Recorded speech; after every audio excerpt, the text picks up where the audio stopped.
So, hello everyone. Let us begin with today's lecture. Let me present my screen. Is the screen visible? Yes, sir. Okay, good. So, let us begin with today's lecture. Basically, in the last lecture, we have started our chapter number 4, properties of matter, elasticity. Now, in this chapter, basically, we were discussing why it is important to learn properties of matter. I have told you some examples like one rod or some wire or any other example which we are observing in our day-to-day life. For that, we have to know whether given type of material is useful for my application or not. समजा आपण एक simple example consider केलं तर आपल्याकडे वेगवेगळ्या प्रकारचे wood मिळतात आपल्याला. लाकूड सगळ्यांना वेगवेगळ्या प्रकारचे असतात. या प्रत्येक लाकडाची काहीतरी वेगळी प्रॉपर्टी असते. मग या सर्व लाकडांमध्ये आपण फक्त सागाचं लाकूड जे आहे तेच फक्त आपल्या यासाठी फर्निचरसाठी वापरतो. दुसऱ्या प्रकारचे लाकडं वापरत नाही. का? कारण it has some specific ability, it has some specific property, and that property is basically responsible why that wood, specific type of wood is used for your application. मग आता हे जे ऍप्लिकेशन्स आहेत किंवा या ऍप्लिकेशनसाठी कोणकोणत्या प्रॉपर्टी स्टडी करायला पाहिजे हे आपण काल पाहिलं. In the last lecture, we have seen two different types of materials. One is elastic material and another is a plastic material. We have discussed that if you are having some material and if you apply some force on it, deforming force on it, and after removal of that deforming force, if object regains its original shape and size, then that object is known as an elastic object. Or on the other hand, if you remove deforming force and if your object does not regain its original shape and size, then we can say it is a basically plastic object. So we have discussed this in the last lecture. We have discussed what is a deforming force. Deforming force is a force which is applied on the some object, and due to the application of that force on the object, there is a change in the shape and size of the object is observed. Then that force is known as a deforming force. That also we have discussed in the last lecture. Now in this lecture we are going to discuss what is the stress, what are different types of stress we are having, that we are going to discuss here. So let us discuss. This is just small recap what we have seen. We have actually started this point in the last lecture. Stress means basically force per unit area, and that we have discussed in the last lecture. Now when we look at the any object, and if you apply some external force in it, so some external force on it, and there is some change in the shape and size of the object is observed. What's happening during the change in the shape of the object? There is a change in the intermolecular or interatomic forces of the object, and this interatomic force is basically when this interatomic forces are changing at the time, deforming force or restoring force is developed inside the material, and that restoring force causes the body to again regain its original shape and size. So we have discussed this in the last lecture. We have discussed the formula for the stress in the last lecture. Then we have discussed what are the some specific quantities of this stress. That is, we have discussed unit of the stress, and that unit is basically just meter, and that unit is nothing but the Newton per meter square or Pascal. That is a unit of stress. Then we have discussed unit of stress in the SI unit system. Just a minute.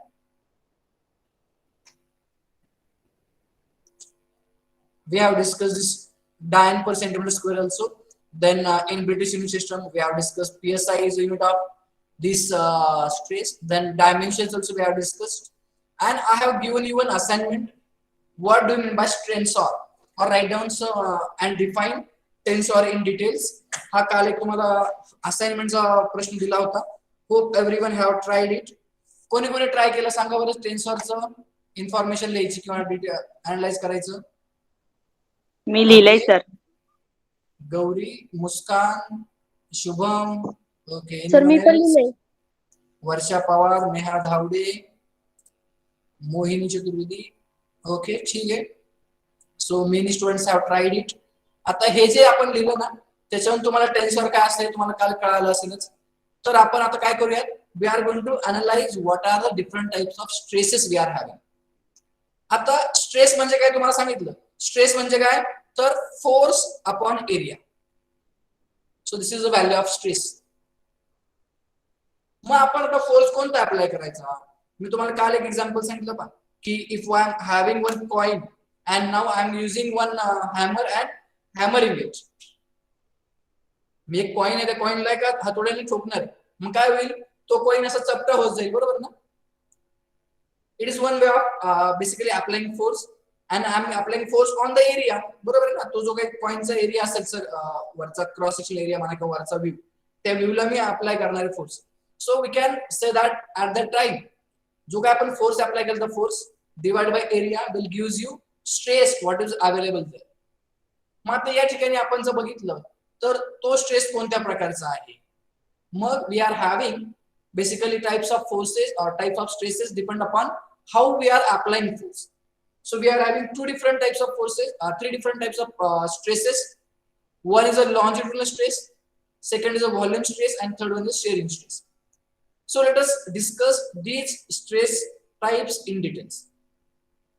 First type is longitudinal stress.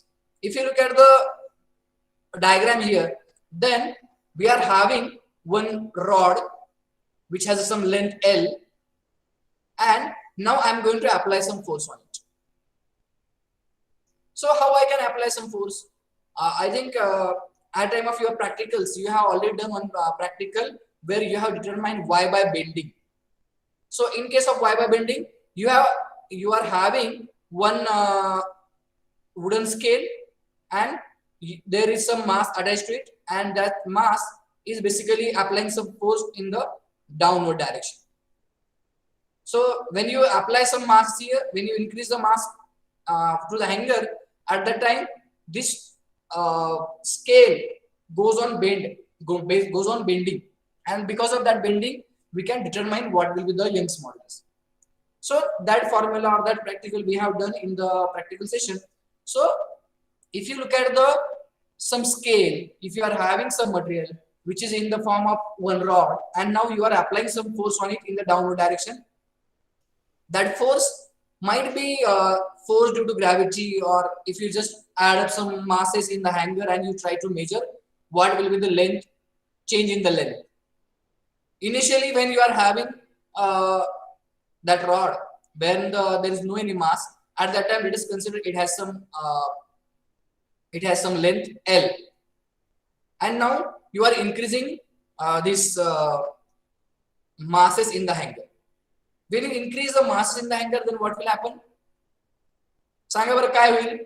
जर असा एक rod तुम्हाला दाखवला इथे, हा जो rod दाखवला या रॉडची लेंथ L होती, आणि त्याला मी काय केलं, एका बाजूने एक नट बोल्ट लावला आणि त्याला काही हँगरने मास ऍड करत गेलो, तर काय होईल बरं? स्ट्रेस वाढत जाईल. काय वाढत जाईल? आवाज. लेंथ, बरोबर आहे ना. मग जेव्हा तुम्ही 100 ग्रॅम लावलं तेव्हा काहीतरी L1 एवढी लेंथ आली, 100चं 200 केलं, 200ला L2 एवढी लेंथ आली, 300 केलं L3 एवढी लेंथ आली. मग या वेळेला काय काय ऑब्झर्व होऊ शकतं आपल्याला? Length variation is observe. मग जेव्हा लेंथ ऑब्झर्वेशन होतं त्यावेळेला आपल्याला लॉन्जिट्युडनल स्ट्रेस काय आहे ती जर डिटरमाइन करायचं असेल तर आपल्याला काय करावं लागेल? We need to know how much amount of force we have applied. मग आता कोणता फोर्स अप्लाय केलाय आपण? तर आपण फोर्स सांगितलं मी, फोर्स ड्यू टू ग्रॅव्हिटी, म्हणजे इथे मास ऍड करत गेलोय. So force due to gravity will be there Fg, which can be determined with the formula. सांगा बरं काय फॉर्म्युला आहे Fg चा? फोर्स ड्यू टू ग्रॅव्हिटीचा फॉर्म्युला काय आहे?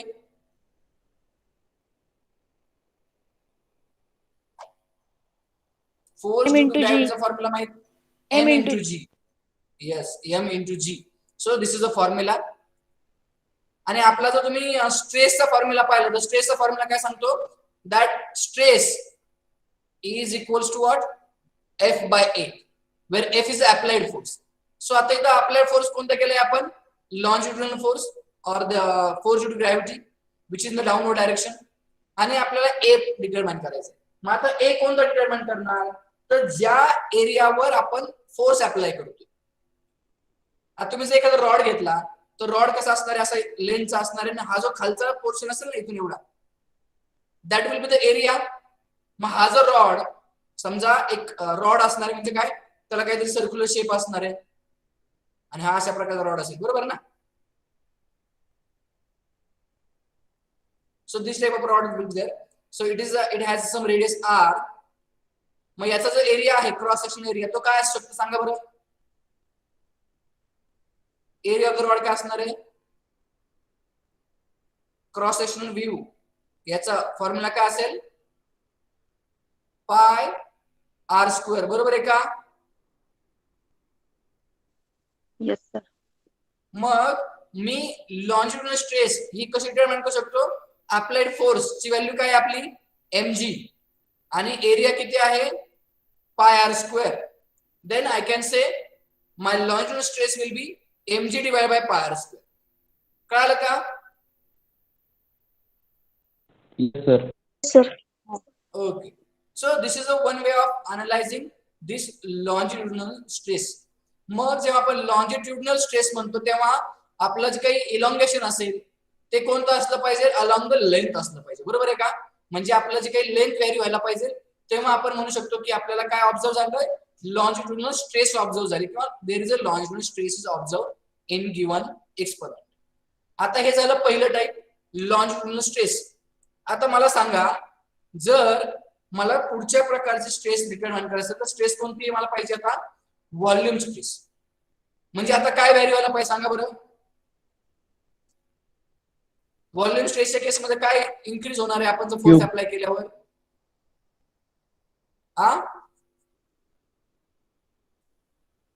आपण या केसमध्ये जेव्हा आपण लॉन्जिट्युडिनल स्ट्रेस कन्सिडर केलं त्यावेळेला आपलं काय इन्क्रीज झालं होतं, length of the wire is goes on increasing, बरोबर आहे का.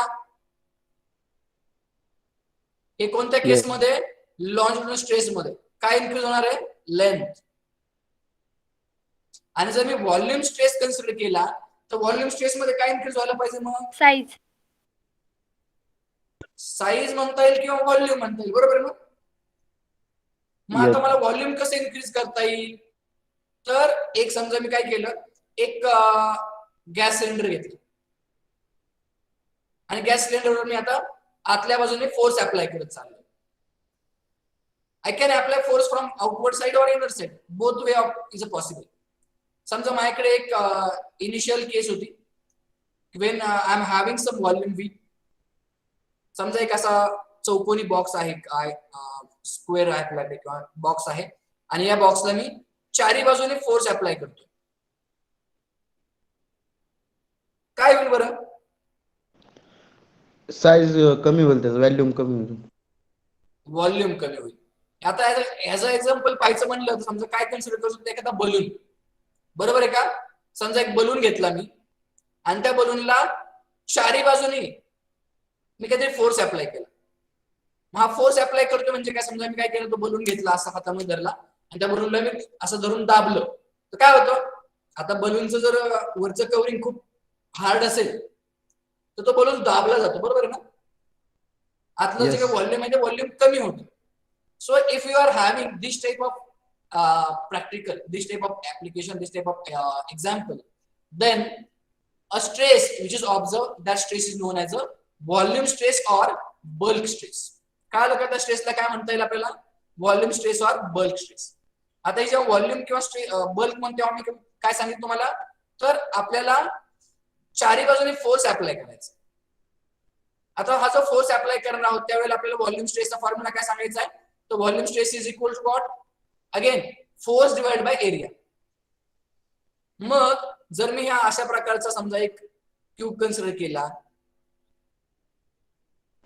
Sir force from inside and force from आउटसाइडचा वेगवेगळा फॉर्म्युला आहे का. हा दोन्ही केसमध्ये आपल्याला सेमच, म्हणजे जे काही स्ट्रेस असेल ती स्ट्रेस सारखीच मिळणार आहे. That stress is volume stress. फक्त काय होईल, जर आतून फोर्स अप्लाय केला, म्हणजे समजा उदाहरणार्थ तो फुगा आहे, त्या फुग्याला मी एअर फिल करत गेलो आतमध्ये, तर काय होईल, फुग्याची साईज वाढत जाईल, बरोबर ना. So there is increase in the size of the that balloon or volume of the balloon, बरोबर आहे का.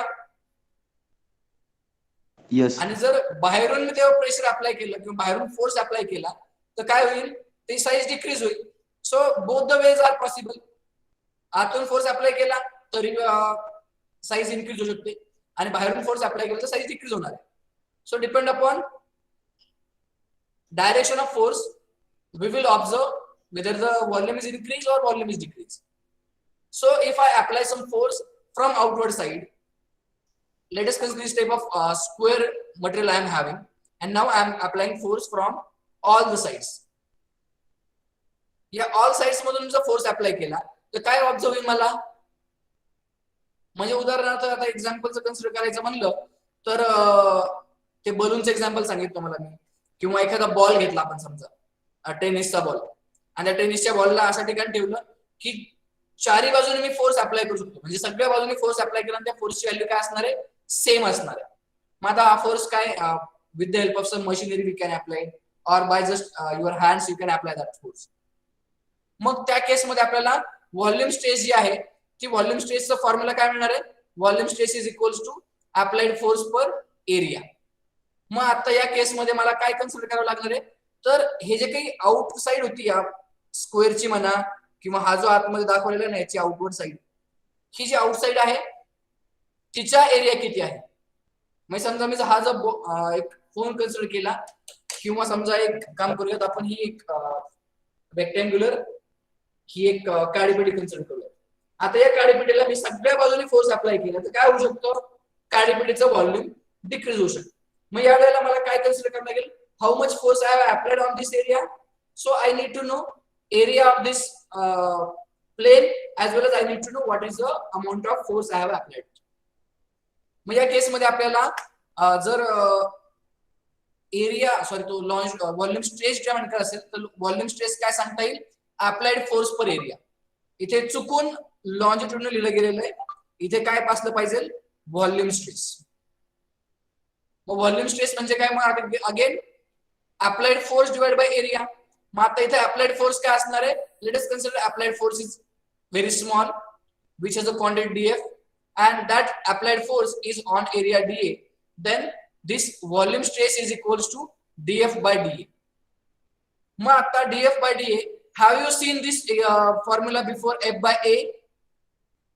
यापूर्वी असा एक फॉर्म्युला पाहिलाय का, p is equal to f by a? Pressure. Yes, it's a pressure quantity. म्हणजेच काय, जर तुम्ही एक व्हॉल्यूम कन्सिडर केलं असेल आणि व्हॉल्यूम जर तुम्हाला त्याच्यावर स्ट्रेस अप्लाय केली, म्हणजे तुम्ही काय अप्लाय करता, बेसिकली प्रेशर अप्लाय करता. So this volume stress is also non as a change in the pressure. म्हणजे इनिशियली ऍटमॉस्फेरिक प्रेशर असेल आणि जेव्हा तुम्ही प्रेशर अप्लाय करणार त्याच्यावर चारी बाजूंनी, तेव्हा काहीतरी वेगळं प्रेशर असणार आहे. मग या दोघांमधला डिफरन्स म्हणजे काय असणार आहे, तर व्हॉल्यूम स्ट्रेस. कळालं का व्हॉल्यूम स्ट्रेस मध्ये काय होणार आहे ते, व्हॉल्यूम स्ट्रेस कळाले का सर्वांना, कळाले व्हॉल्यूम स्ट्रेस. व्हॉल्यूम स्ट्रेस मध्ये काय, व्हॉल्यूम स्ट्रेस मध्ये कोणाला काय डाऊट आहे का. Yes sir. Okay, if no doubt then let us go ahead. मग त्यानंतर आपण आता तिसऱ्या प्रकारचं स्ट्रेस पाहणार आहोत. आतापर्यंत काय काय पाहिलं आपण, लॉन्जिट्यूडनल स्ट्रेस पाहिली, देन व्हॉल्यूम स्ट्रेस पाहिलं. आता आपण पाहणार आहोत शिअरिंग स्ट्रेस. तुम्हाला मी सांगितलं लॉन्जिट्यूड मध्ये काय चेंज होतं सांगा, लेंथ. आणि व्हॉल्यूम स्ट्रेस मध्ये व्हॉल्यूम चेंज. व्हॉल्यूम. आता या दोन्ही केस मध्ये तुम्ही बघितलं तर फोर्स आपण कुठे अप्लाय केला हे महत्वाचं होतं, बरोबर का. व्हॉल्यूम स्ट्रेस जेव्हा आपण लॉन्जिट्यूड स्ट्रेस कन्सिडर केला होता त्यावेळेस आपण अशा प्रकारचा एक रॉड कन्सिडर केला होता आणि या रॉडच्या या एंडला आपण काय केलं होतं, फोर्स अप्लाय केला होता, बरोबर आहे ना. हा फोर्स फक्त वन डायरेक्शनल फोर्स होता.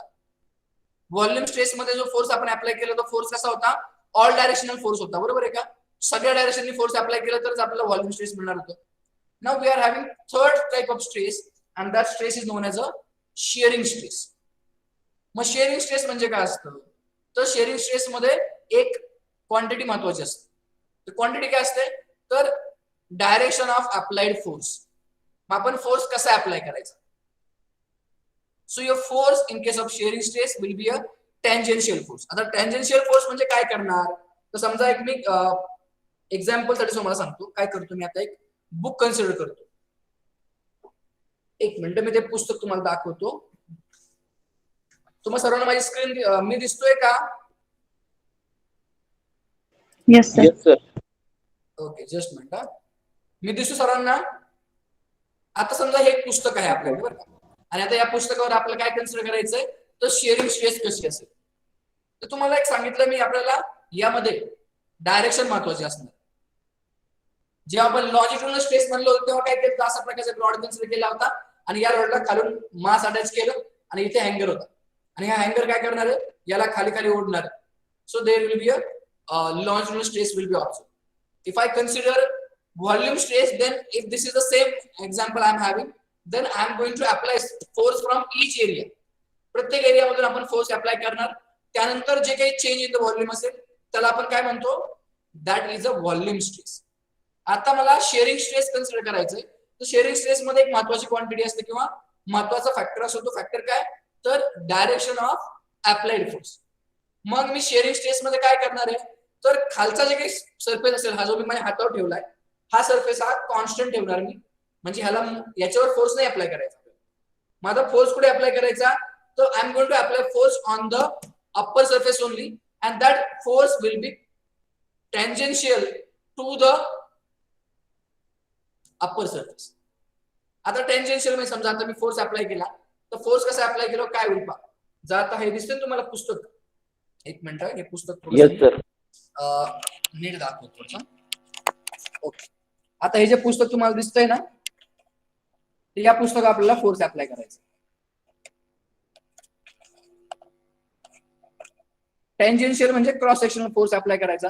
आता जर मी या पुस्तकावर टँजेन्शियल फोर्स अप्लाय करायचा प्रयत्न केला तर काय होईल समजा मी असा फोर्स अप्लाय केला या बाजूने असा सगळा फोर्स अप्लाय केला तर आपल्याला काय दिसू शकतं तर हे जे पुस्तक आहे या पुस्तकाचं थोडस डायरेक्शन किंवा डायमेन्शन चेंज झालेलं दिसतं. Just minute I will try to show you. हे पुस्तक होतं हे तुम्हाला दिसत तिकडनं समोरून बरोबर ना. आणि आता मी फोर्स अप्लाय करतो. फोर्स अप्लाय केल्यामुळे पहा काय होतंय फक्त वरचा प्लेन जो आहे ना तो प्लेन ट्रान्सफर होतो बरोबर ना. त्याबरोबर खालचे प्लेन ट्रान्सफर होत आहेत. पण एकदम डाऊन साइड जे आहे ही डाऊन साइड काय आहे तर स्टिक आहे खालच्या आपल्या दिलेल्या सरफेसला. आता हे मी हातावर ठेवलेलं असतं तर काय दिसलं असतं आपल्याला हे अशा प्रकारे दिसलं असतं बरोबर का. बघा वरचा सरफेस जो आहे ना तो तुम्हाला काय दिसतोय थोडा ट्रिल झालेला दिसतोय आणि खालचं जे प्लेन आहे ते एक्झॅक्टली जसं ठेवलेलं आहे तसंच. आता इकडनं पूर्ण बाइंडिंग केले त्यामुळे तुम्हाला ते एकदम एकत्र दिसणार नाही. पण तुम्हाला मला काय सांगायचं कळालं का. Yes, sir. ओके मग या केसमध्ये आपल्याला काय ऑब्झर्व होऊ शकतं तर टँजेन्शियल फोर्स जो असणार आहे तो टँजेन्शियल फोर्स आपल्याला अप्लाय करायचा. मग हा टँजेन्शियल फोर्स कसा अप्लाय करणार. समजा आता हे जे काही तुम्हाला हा स्क्वेअर बॉक्स दिसतो ना ते या स्क्वेअर बॉक्सवर आपल्याला अप्लाइड फोर्स अप्लाय करायचा. समजा हा स्क्वेअर बॉक्स जो आहे ना त्यामध्ये ए बी सी डी हे एक प्लेन आहे. If this is our one plane आणि या प्लेनवर आपण फोर्स अप्लाय करूया. आणि आपण जो अप्लाय करणारा फोर्स आहे ना तो फोर्स कसा असला पाहिजे या प्लेनला टँजेन्शियल असला पाहिजे फ्रॉम द अप्पर साइड. मग इथं जर फोर्स अप्लाय केला तर काय होईल हे तर सी आणि डी हे तर खाली फिक्स आहेत इथेचे इथेच. म्हणजे सी आणि डी इथे जसे आहेत तेच राहतील. फक्त होईल काय ए आणि B they will change their position. They will go to the A prime and B prime position.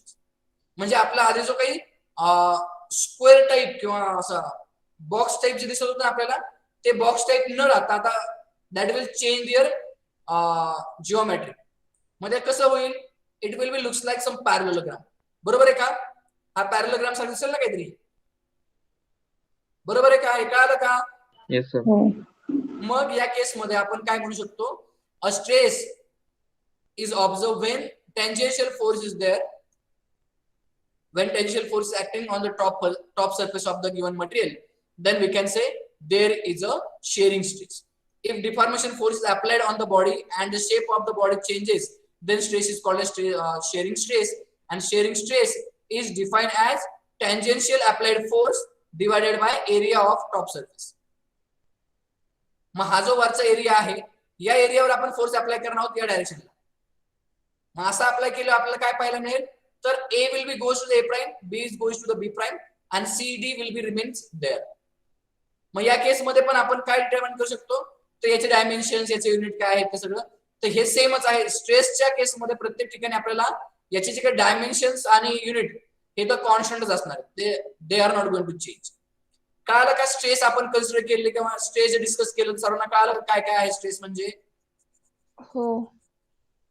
मग आपण स्ट्रेसचे किती प्रकार पाहिले सांगा बरं.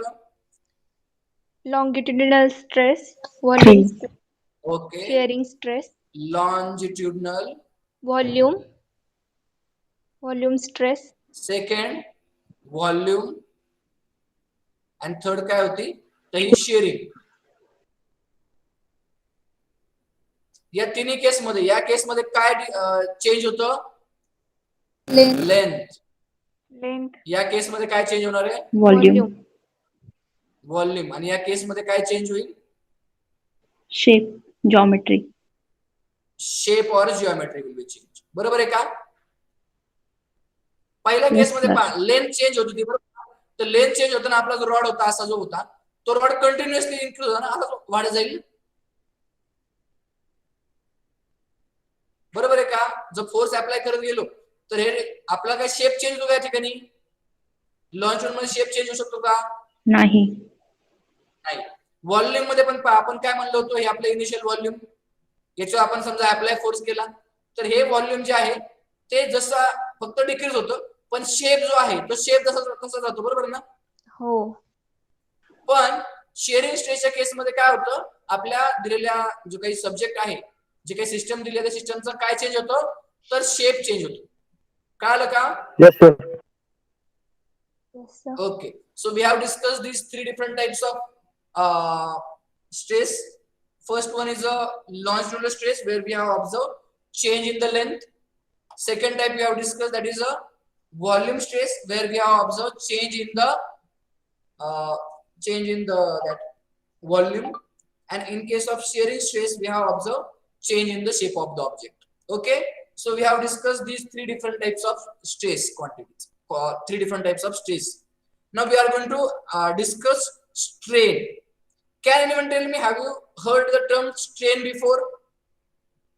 यापूर्वी स्ट्रेन हे शब्द ऐकलाय का यापूर्वी? Yes, sir.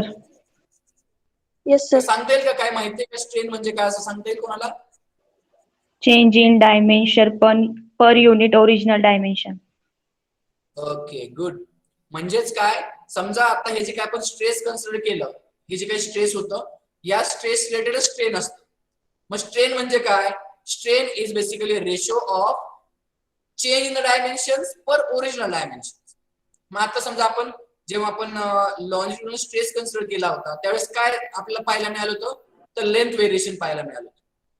जेव्हा लेंथ व्हेरिएशन होते, समजा आपली इनिशियल लेंथ एल होती आणि after certain applied force if it is become L prime, then आपल्याला स्ट्रेन म्हणजे काय ते सांगता येईल. L prime by L will be a strain. नंतर व्हॉल्यूमच्या केसमध्ये आपलं इनिशियल व्हॉल्यूम व्ही होतं, नंतर व्ही प्राइम झालं तर V prime by V will be a volume strain. आणि स्ट्रेसच्या केसमध्ये पण again if you consider some change in the shape of the object, then there will be a strain, and that strain is known as a shearing strain. So we are going to discuss these strain quantities. So strain is basically a ratio of change in the dimensions per original dimensions.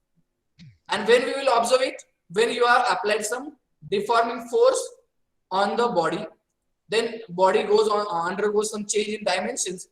Then these dimensions like length, volume or shape, so we can say that the strain is basically a ratio of change in the dimensions to the original dimensions. Now if you just try to determine unit and dimensions of the strain, then we can say strain is a dimensionless quantity. बरोबर आहे का. सांगा बरं dimensionless quantity काय आहे. Strain is a dimensionless quantity का सांगता येईल का कोणाला, सांगा बरं श्रद्धा Jadhav.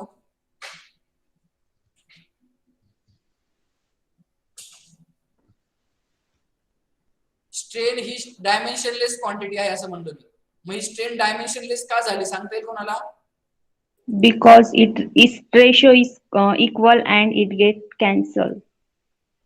Okay, so basically what's happening there, आपल्याला रेशो डिटरमाइन करायचा आहे. आणि ratio of what?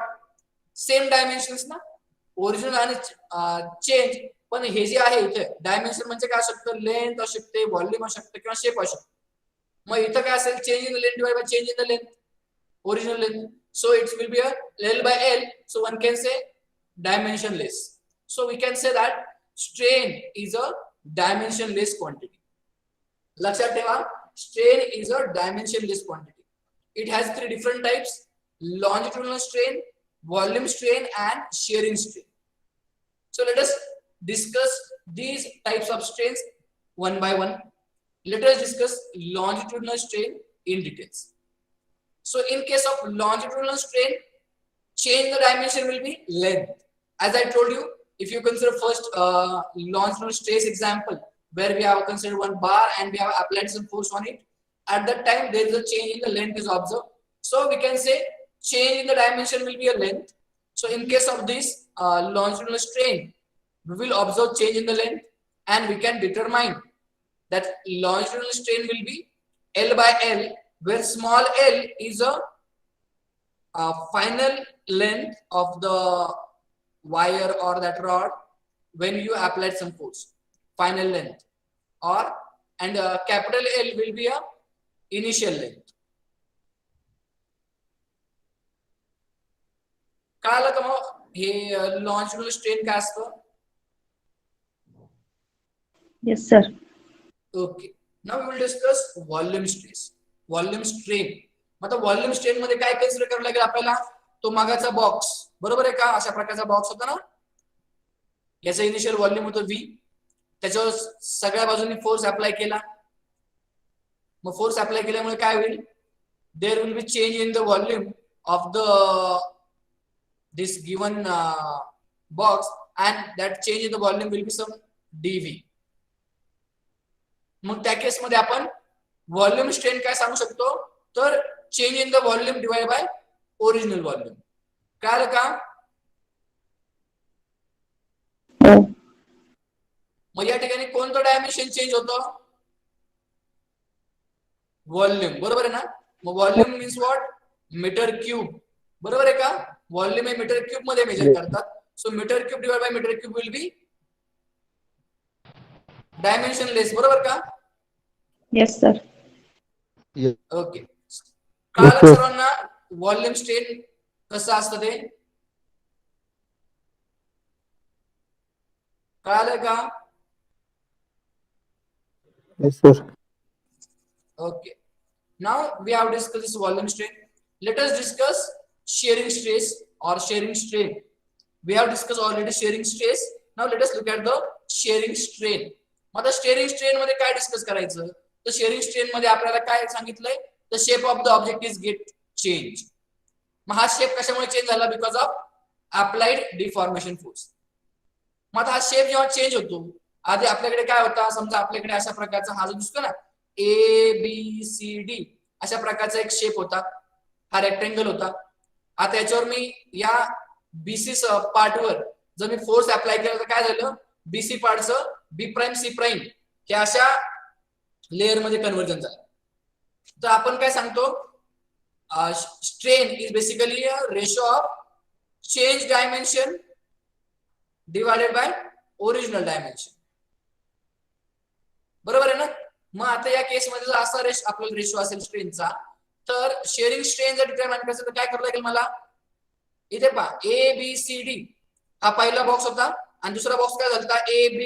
AB prime C prime D. म्हणजे पहिल्यांदा रेक्टेंगल होता आणि नंतर पॅरलेलोग्राम झाला. मग त्या केस मध्ये sharing strain is defined as lateral displacement of any layer. Lateral displacement of any layer. आता या ठिकाणी समजा आपण BC आणि B प्राइम C प्राइम हे काय झालं? पहिल्यांदा BC लेयर होती ना अशी इथून इथपर्यंत, आणि जेव्हा त्याच्यावर फोर्स अप्लाय केला तर फोर्स अप्लाय केल्यानंतर त्या BC लेयरचं काय तयार झालं? BC लेयरचं कन्वर्जन कशामध्ये झालं? B प्राइम C प्राइम मध्ये. मग आपल्याला काय करावं लागेल, we need to determine ratio of lateral displacement of any layer. मग आता लॅटरल डिस्प्लेसमेंट म्हणजे काय, बीसी चं बी प्राइम सी प्राइम झालं. So this will be a lateral displacement. आपण या ठिकाणी बी बी प्राइम कन्सिडर करू शकतो, इथे चेंज आहे इथून इथपर्यंत एक थोडा चेंज, किंवा सी सी प्राइम हा एक चेंज आपण कन्सिडर करू शकतो. म्हणजेच काय, बी चा बी प्राइम झाला किंवा सी चा सी प्राइम झाला, so that will be a change is observe. मग हे चेंज डायमेन्शन झाले divided by perpendicular distance from any fixed लॅटर. आता हे जे लेअर आहे इथली ही, समजा मी आता काय कन्सिडर करतो, बी बी प्राइम ही लेअर कन्सिडर केली की जी लेअर इनिशियली बी ला होती आणि ती बी प्राइम पर्यंत गेली. आणि त्यानंतर मला काय करायचं, it is a ratio of lateral displacement of layer divided by perpendicular distance from fixed point. आता हा जो फिक्स पॉइंट आहे, समजा इथे काय होता आपला फिक्स पॉइंट कोणता होता, तर ए होता. मग मला काय करावं लागेल, B B prime divided by A B. कळालं का, that will be a shearing strain. हे कळालं का सर्वांना? Yes, sir. मग आता बी बी प्राइम ची व्हॅल्यू मला डिटरमाइन करता येईल का, ए बी ची व्हॅल्यू डिटरमाइन करता येईल का, किंवा can I use some trigonometric relation here? परत सांगू का? बर, आता आपण काय कन्सिडर केलं होतं, तर शेअरिंग स्ट्रेन. आता शेअरिंग स्ट्रेन म्हणजे काय सांगितलं आपण, तर there is a change in the shape is observe. बरोबर आहे ना? आता जर शेअरिंग Yes, स्ट्रेन sir. मध्ये shape of the object change होणार असेल तर काय होतंय, तर या केसमध्ये आपण सांगितलं होतं की टॉप सरफेस जो असेल त्या टॉप सरफेसला परपेंडिक्युलर फोर्स अप्लाय करायचा. बरोबर आहे का? हा परपेंडिक्युलर फोर्स अप्लाय केला या ए बी सी डी या प्लेनवरच्या बीसी लेअरवर. बरोबर आहे का? हे कळालं इथपर्यंत? Yes, sir. हो. Yes, sir. आता या बी पी प्राइम वर, समजा या बीसी प्लेन वर जर मी फोर्स अप्लाय केला तर काय दिसतं आपल्याला, तर बी सी च बी प्राइम सी प्राइम अशी लेअर तयार झाली. बरोबर ना? म्हणजे हा जो बी पॉइंट होता तो कुठे डिस्प्ले झाला, तो कुठपर्यंत गेला, बी प्राइम पर्यंत गेला. बरोबर आहे ना? बी पॉइंट बी प्राइम ला गेला Yes, sir. आणि सी पॉइंट कुठे गेला, तर सी प्राइम ला गेला. मग शेअरिंग स्ट्रेनचा फॉर्म्युला काय सांगतो, change in the dimension divide by original dimension. आता या केसमध्ये आपल्याला तर डायमेन्शन नाही माहिती काय आहे या केसमध्ये. मग हे डायमेन्शन कसे ठरवायचे, हे डायमेन्शन म्हणजे काय, तर बी चं बी प्राइम झालं म्हणजे change in lateral displacement of layer B B prime. B चं बी प्राइम झालं ना, तर इथून इथपर्यंत डिस्टन्स असेल that will be the lateral displacement of above layer. Top layer जी आहे ना त्याची डिस्प्लेसमेंट ती किती झाली, बी बी प्राइम. बरोबर आहे का? हे कळालं का मी काय म्हणालो ते? Yes, sir. मग जेव्हा ही बी बी प्राइम ही लॅटरल डिस्प्लेसमेंट ऑब्झर्व होते, ही काय झाली आपली लॅटरल डिस्प्लेसमेंट. मग ही लॅटरल डिस्प्लेसमेंट जेवढी आहे तेवढीच इकडची असणार आहे का, सांगा बरं, सी सी प्राइमची का वेगळी असेल काहीतरी? बी इक्वल बी असेल प्राइम ना. आणि सी सी प्राइम यांची जी काही लेंथ आहे ती सेम असणार आहे का वेगळी असणार आहे? Same असणार आहे. सेम असणार आहे. गुड. मग आता ही सेम असणार आहे म्हणजे आपण बी बी प्राइम किंवा सी सी प्राइम कन्सिडर करू शकतो. Okay, we will consider only A आणि बी लेअर. आता ए आणि बी जर पाहिलं तर मला काय माहितीये, ए पॉइंट जो आहे तो फिक्स आहे ना, त्या टेबलवर ठेवलेलं जर पुस्तक होतं ते इथे ठेवलेलं आहे आणि मी या बाजूने फोर्स अप्लाय केलाय अप्पर सरफेसला. म्हणजे अप्पर सरफेसला फोर्स अप्लाय केला त्यावेळेला मला काय पाहायला मिळतंय, तर बी बी प्राइम एवढी लॅटरल डिस्प्लेसमेंट ऑब्झर्व झाली आणि ए पॉइंट जिथे आहे तोच ठेवलेला आहे. मग shearing strain is defined as lateral displacement divided by perpendicular distance of that B B prime plane from fixed point.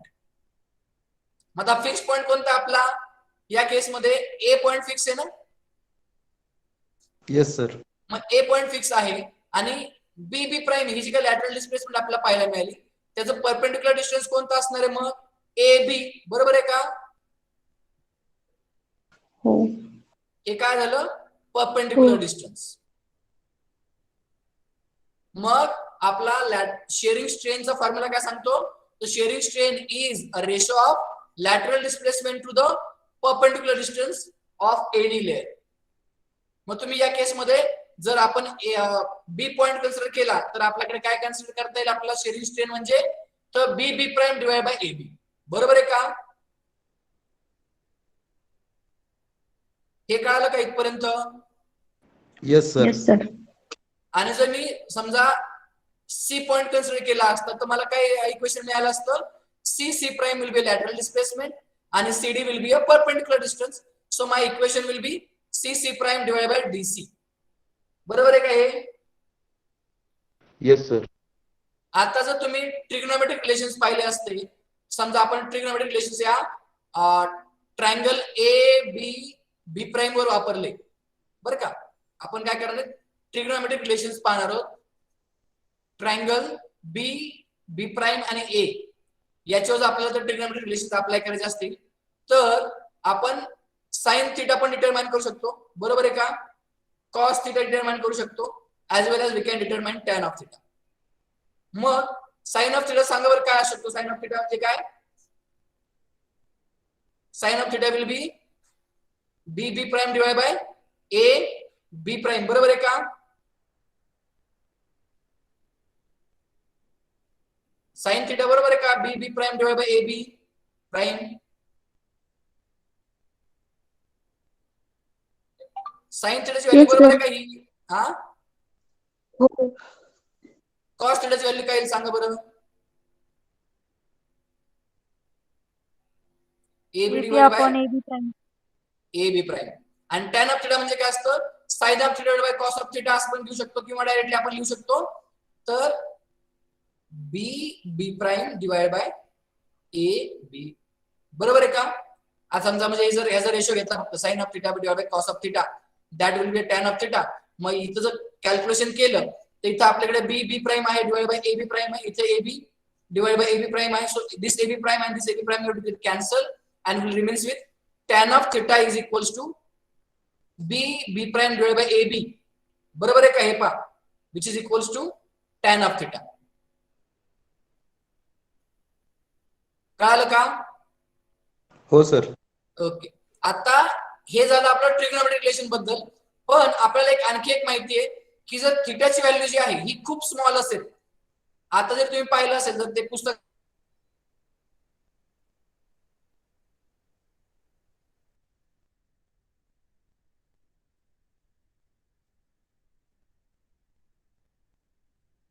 Sir mute झालंय.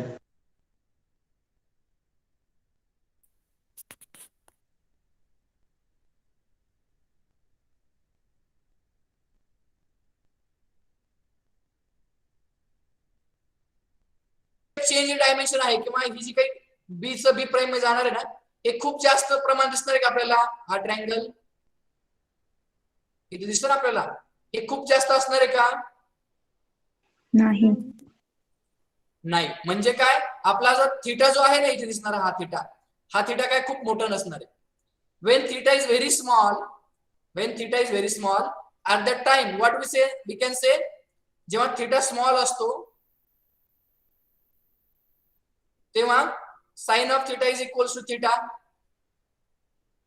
और we can say tan of theta is equals to theta. मग हे जर formula वापरला किंवा ही जर relation वापरला आपल्याला काय सांगता येईल मग shearing strain is equals to what? Theta. कळालं का? हे रिलेशन आहे आपल्याला वेल नोन रिलेशन आहे की जेव्हा थीटा लहान असेल तेव्हा काय असू शकतं? जेव्हा थीटा लहान असतो ना त्यावेळेला साइन ऑफ थीटाची टॅन ऑफ थीटाची व्हॅल्यू जी आहे ना ती थीटा एवढीच असते. तुम्ही प्रयत्न करून पहा. काय करा साइन ऑफ 0.01 डिग्रीज घेऊन बघा काय आन्सर ते सांगा बरं. आपण जर घेतलं साइन ऑफ 0.01 डिग्रीज तर काय आन्सर मिळेल?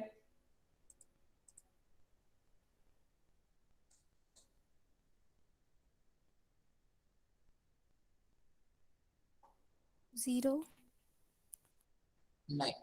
साइन जर 0.01 डिग्रीज घेतला ना आपण तर आपला आन्सर साधारणतः 0.0001. बरोबर असं काहीतरी मिळतं. हो. अजून जर मी थीटाची व्हॅल्यू लेस केली साइन थिटा मी आता काय करतो, थिटा इज इक्वल्स टू आहे ना, आता मी काय करतो 0.00001 एवढा घेतो. मग थिटा किती घेतलाय, खूप स्मॉल घेतलाय, 4 0 नंतर 1 घेतला. तर त्या केस मध्ये मग काय आन्सर मिळेल बरं साइन थिटाचं? 1.76 into 10 raised to minus 6. Okay, म्हणजे आपल्याला पुन्हा परत आन्सर हे खूप लहान मिळणार आहे, बरोबर ना? आणि that answer is nearly equals to theta. हे खूप लहान आहे, बरोबर आहे ना, आणि it is nearly equals to theta. Theta जेवढा आहे, थिटा आपल्याला स्मॉल असताना ही पण व्हॅल्यू साइन ऑफ थिटाची व्हॅल्यू किती असणार आहे, 0, म्हणजे त्या थिटा एवढीच असणार आहे. It is very small. So we can say when theta is very small at that time, so this implies जेव्हा थिटा स्मॉल असेल तेव्हा काय असणार आहे, tan ऑफ थिटा पण काय असणार आहे, व्हेरी स्मॉल आणि is Theta. Equals to theta. कळालं का? Yes, sir.